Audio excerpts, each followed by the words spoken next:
Audio Jungle. This video is sponsored by Premises, a company that lets your ideas come to life through system development.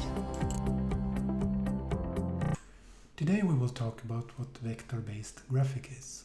The concept and technique of vector-based graphics comes from the graphic industry, and I will explain how it works further on in this video. Imagine you have a picture as the one on the left. Your aim is to enlarge it 10 times.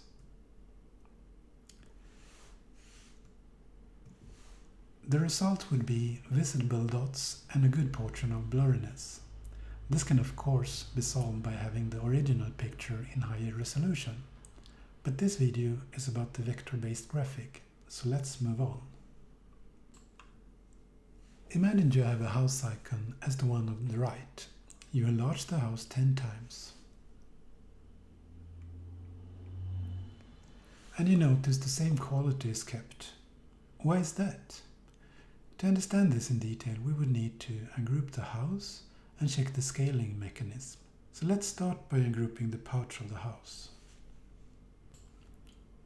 We select the whole house, we right-click and choose Ungroup.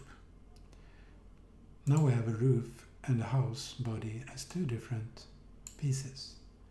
By pressing the tool for nodes, we will see what controls the shapes. As you see, some small squared boxes appears. To simplify the explanation, let us look at some very basic shapes. We will work with a circle and a square to understand the node concept. The circle consists of 3 nodes, 2 squared nodes that you can drag to change the shape,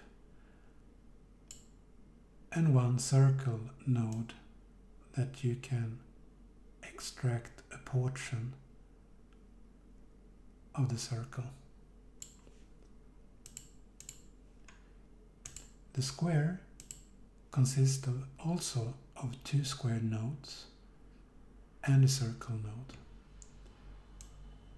The square nodes holds information about the size, the width and the height, and the circle nodes allows you to cut the corners.